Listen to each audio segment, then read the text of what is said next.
परमात्मा को अनेकों अनेक मजहबों को अपनी अपनी तरह से बखान किया गया है और अपनी अपनी तरह से उसको वर्णन किया गया है। उसको पाने के लिए अनेकों अनेक विधियां उत्पन्न की गई हैं। उन विधियों के ऊपर चलने के लिए रास्ते दिखाए गए हैं, क्योंकि जो संत महात्मा होते हैं उनकी नज़रों के अंदर भेद नहीं होता, क्योंकि वो जानते हैं कि ये सब के सब जीव हैं, सबके अंदर परमात्मा विराजमान है। क्योंकि वो परमात्मा कभी ये नहीं देखता कि ये जीव कौन से धर्म का है, किस मजहब का है, उसकी नज़र में, क्योंकि वो पैदा सबको बराबर करता है। उसी प्रकार से संतों की नज़रें भी समान होती हैं। जो जिस मार्ग से चलना चाहता है, जो जिस मार्ग से प्रयास कर रहा है, वो उसी मार्ग से उसको पहुंचाने के लिए रास्ता खोल देते हैं। क्योंकि जिस प्रकार से आपने देखा होगा धोबी को कि किसी भी धर्म का कपड़ा आए, किसी भी मजहब का कपड़ा आए, रोगी का आए, चाहे किसी के ज़्यादा गंदे कपड़े आए, किसी डॉक्टर के आए, उसको कोई फर्क नहीं पड़ता, क्योंकि उसको तो उबाल करके वो उनको मैल निकाल देना होता है, पवित्र कर देने होते हैं, साफ सफाई कर देनी होती है। उसी प्रकार से संतों को इन वस्तुओं से, इन सांसारिक मतों से, सांसारिक मजहबों से फर्क नहीं पड़ता, उनकी नज़रों में भेद नहीं होता। तो जो भी उनके पास पहुँचते हैं, कपड़ा कितना भी मैला हो, आत्मा के ऊपर कितना ही परत दर परत मैल चढ़ गया हो, वो उसी प्रकार से किसी न किसी विधि के द्वारा, तरीके के द्वारा उनको साफ करते रहते हैं, उन आत्माओं को पवित्र करते रहते हैं और उस परमात्मा के मार्ग के ऊपर चलाते रहते हैं। जो उनके मार्ग के ऊपर चलते हैं वो उस पूर्ण पुरुष परमेश्वर तक पहुंच जाते हैं। कुछ लोग उसको साकार रूप में मानते हैं, कुछ लोग निराकार रूप में मानते हैं, कुछ लोग देव रूप में मानते हैं, कुछ लोग अवतार रूप में मानते हैं, कुछ अनेकों अनेक पीर पैगंबर गिरिपुरी अनेकों अनेक रूपों में उस परमात्मा को मानते रहते हैं। सबके सब धर्मों के अंदर, सबके सब पंथों के अंदर, सबके सब मजहबों के अंदर एक ही उसका वर्णन किया गया है। लेकिन सांसारिक विचार बुद्धि के कारण से, विवेक बुद्धि पूर्ण न होने के कारण से हम उसको समझ नहीं पाते और फंसते चले जाते हैं। क्योंकि जहाँ जो संत पहुँचे, जहाँ जो सिद्ध पहुँचे, जहाँ जिसने जितनी मेहनत की, जहाँ जिसने चढ़ाई की, उसने उतना ही वर्णन कर दिए, किसी भी पंथ के हो चाहे।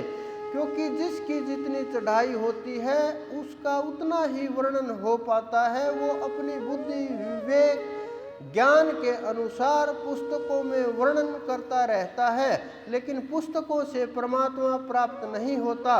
मुझे सब धर्मों के लोग मिलते हैं, मैं बहुत विद्वानों से भी मिला हूँ, जिनको गीता भी कंठस्थ याद थी उनसे भी मिला हूँ।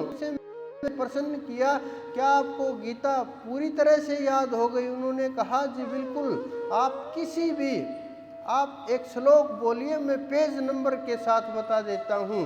कितने विद्वान होंगे वो लोग जिनको इस प्रकार से कंठस्थ याद हो गया सब कुछ। मैंने कहा क्या आपने जिसने गीता बोली उसको प्राप्त कर लिया?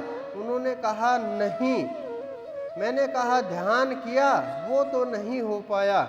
मैंने कहा आपने प्राप्त किया, उस रास्ते के ऊपर चले? उन्होंने कहा मेरा तो बस यही रास्ता है, सुबह से शाम तक हर रोज एक एक अध्याय का पाठ करता रहता हूँ। मैंने कहा इससे कल्याण नहीं होगा, बिल्कुल भी नहीं हो सकता। आप चाहे हर रोज अध्याय का पाठ कीजिए, ये हो सकता आप विद्वान हो जाए, आपकी समझ बुद्धि बढ़ जाए, लेकिन परमात्मा के सुमरण के बिना वहाँ तक नहीं पहुँचा जा सकता। इसी प्रकार से मुझे कुरानों के पाठ करने वाले भी मिले, उन्होंने कहा एक एक बिल्कुल कलमे याद है, मुझे हदीस याद है, सब कुछ याद है, कंठस्थ कर लिया। जब हम बच्चे थे तभी से जा रहे थे, मदरसों के अंदर तभी सीख गए थे, जो बोलोगे वही सुना देंगे।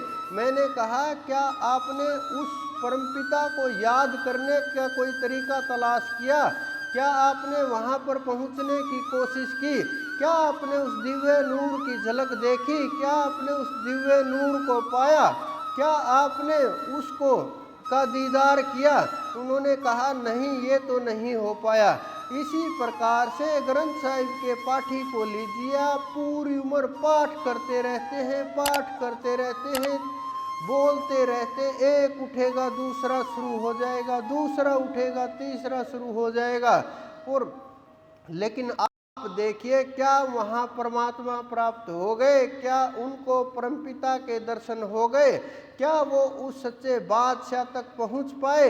ये रास्ता नहीं है, ये बुद्धि के लिए, ज्ञान के लिए, विवेक के लिए ठीक है, सीमित है, लेकिन उस परमात्मा के लिए अगर आप लाखों पुस्तकें भी पढ़ ले, चारों वेदों को पढ़ ले, सब धर्म ग्रंथों को याद कर ले, हर रोज पाठ करते रहें, उससे ज़्यादा श्रेष्ठ अगर आप बैठ करके अगर 10 मिनट भी उसका सुमरण करेंगे तो वो श्रेष्ठ रहेगा। क्योंकि नाम के बिना, उसका गुणगान के बिना, उसकी प्राप्ति के बिना, उसके ध्यान के बिना, उसके सुमरण के बिना उस परमपिता परमेश्वर तक पहुंचना लगभग असंभव होता है। क्योंकि बिना रास्ते के मंजिल कितनी भी पास हो पहुंचा नहीं जा सकता। सागर को आप ऐसे ही पार नहीं कर सकते। अगर आप सागर को तैर कर पार करने की कोशिश करोगे तो डूब जाओगे। किसी जानवर का प्रयास करोगे बैठ करके गधे घोड़े के ऊपर तो डूब जाओगे, नहीं पार हो पाओगे, वो भी चला जाएगा, आप भी चले जाओगे। लेकिन अगर आप जहाज के अंदर बैठ करके चढ़ करके, ना कोई ताकत लगेगी, ना कुछ भाग दौड़ करनी पड़ेगी और सागर पार हो जाएगा। उसी प्रकार से अगर आप इन जो उस परमात्मा तक रास्ता नहीं जानते, जो नहीं पहुँचे, जो उस परमपिता तक आपको नहीं ले जा सकते, जो सीमित सा जिनका ज्ञान है, सीमित सी सिद्धियां हैं, संसार के अंदर छोटी मोटी सिद्धियां की हैं, अगर आप उनके ऊपर बैठोगे तो समुद्र के अंदर घोड़े के ऊपर बैठे हुए व्यक्ति की तरह से ही डूब जाओगे। लेकिन जो पूर्ण गुरु हैं वो जहाज के समान होते हैं। अगर जहाज के ऊपर आप चढ़ गए, बिना प्रयत्न के ही उस परमात्मा तक पहुंच जाओगे, बिना प्रयास के ही, बिना मेहनत किए, बिना कुछ भी किए।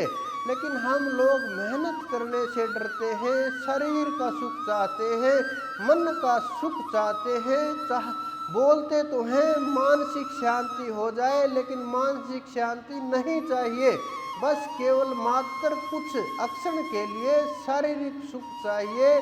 शारीरिक सुख ही आपको सब कुछ लगने लगता है, शरीर के सुख ही आपको श्रेष्ठ लगने लगते हैं, शरीर के सुखों में ही आप फंस जाते हो, शरीर के अंदर ही आप अटक करके रह जाते हो, उस पूर्ण पुरुष परमात्मा तक आप नहीं पहुंच पाते।